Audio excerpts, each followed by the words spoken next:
Hey, what's going on, guys? Back over here at my buddy's place, Sergio's, putting together Silverback. I just wanted to go over pretty much everything that was found in the motor that got messed up. So let me show y'all that, and then I'll show y'all what else we're taking care of. Okay, so the first thing that you see, obviously, this rod got demolished. And well, that was part of the other rod. Or the same rod, I should say, my bad. What else? Some of the valve guides were messed up. I think this one was actually bent. This one got bent as well. Obviously, the valve got bent when the piston smacked the hell out of it. As you can see, the guide, it gets stuck. It should just go pretty smoothly, but it doesn't. Yeah, that got demolished. Then we got, what else? This was the piston on that same rod. Once the rod, bent and to the point of breaking, then of course the piston went up, smacked the head, bent the valves, tore up the cylinder wall, fairly decent. It wasn't too bad. We didn't have to put a new sleeve in it. We were able to bore it and go to a bigger piston.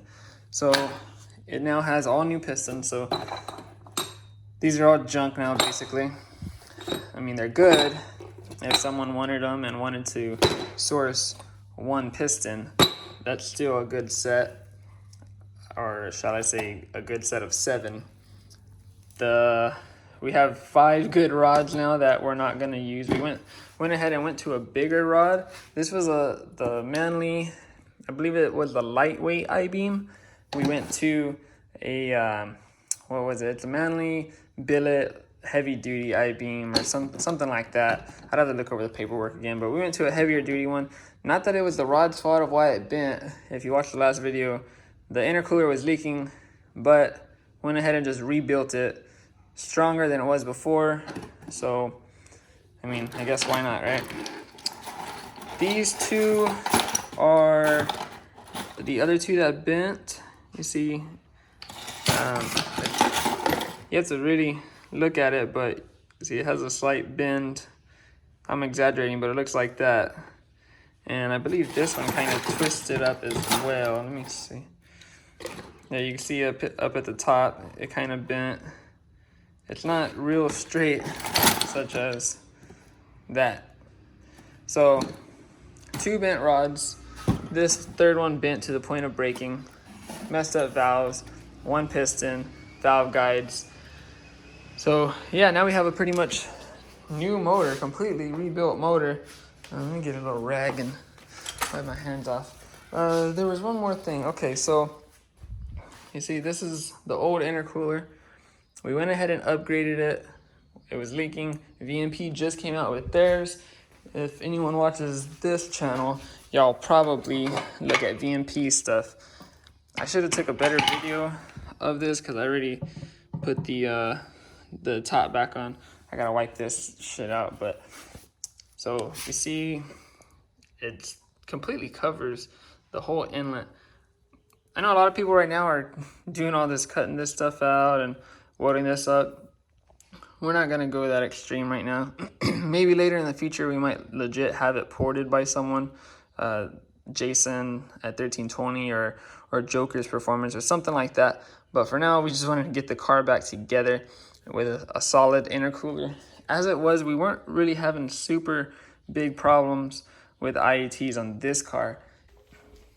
They'll get up there fairly good if if it's not a very cool night. At the top end of a watt pool, 150, 155, 160 mile per hour. Yeah, I'd say about 160 because that's when we let out on 60 roads at 60 to 160.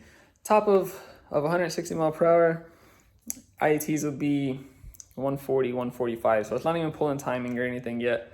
Of course, we would like them to be cooler, but that new intercooler should take care of that. And hell, if we knock off, I'm hoping for at least a 20-degree drop is what I'm hoping for. That'll pick up power in its own. and that's without icing. If we're legitimately about to run someone and not just testing, not playing around with the draggy, or if we go to the track, which is going to be our main focus this year, mostly is track stuff. We need to get these cars to the track. We have multiple pretty solid GT500s. Silverback should be an 8-second car. Smurf should be probably a mid 8-second car.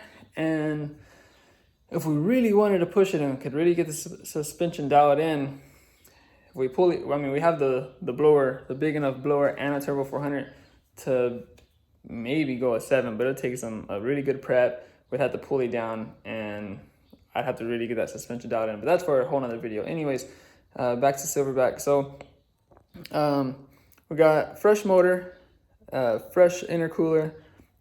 So that should help itself. We might even pick up a little bit of power with a slightly bigger bore, but not that I'm going to notice on the street or whatever, unless the draggy's any faster and or goes faster at the track. Which the only track I would say data that we have is from the roll race when we went to Dallas. We're at track 153, but that was, I don't know, July or August or June. I don't know. It was in the summertime, so it was a little bit hot. We didn't ice or nothing, so it should be faster. I'd hope so, especially in the cooler months. So I'm starting to get the motor back in. Well, the motor's in. I just gotta start putting all the accessories on. Put the intake, the blower on. What else? The tune and everything was done previously, so I will of course data log it and just make sure that the car is good still, that everything looks all right. I'll send a log over to Lund, let them look at it, and if everything's well, then I mean the car's done and we can get right back to it without missing a beat and go shoot for that 8-second pass. It really should go an easy 8. Hell, even off of a foot brake it should. But we do have a trans brake set up. I just gotta wire up the button on the steering wheel and then get to it. So that's pretty much it. Let me get this thing wrapped up, get it fired up, and I'll continue on the video, or maybe just do a whole new video. I haven't decided yet. Once the car is running and I get back to testing and doing another draggy. I never got to do a draggy with the 6R80. So I'm hoping it goes faster than the 470 or 473 that we did with the stick. And that was shifting 2 gears because it was second gear hits. So shifting to third, shifting to fourth. And it wasn't even on concrete or anything. So I'm really hoping for a 4.5. If it goes a 4.5, that'd be great. And that's pretty much it. So I'll talk to you guys later.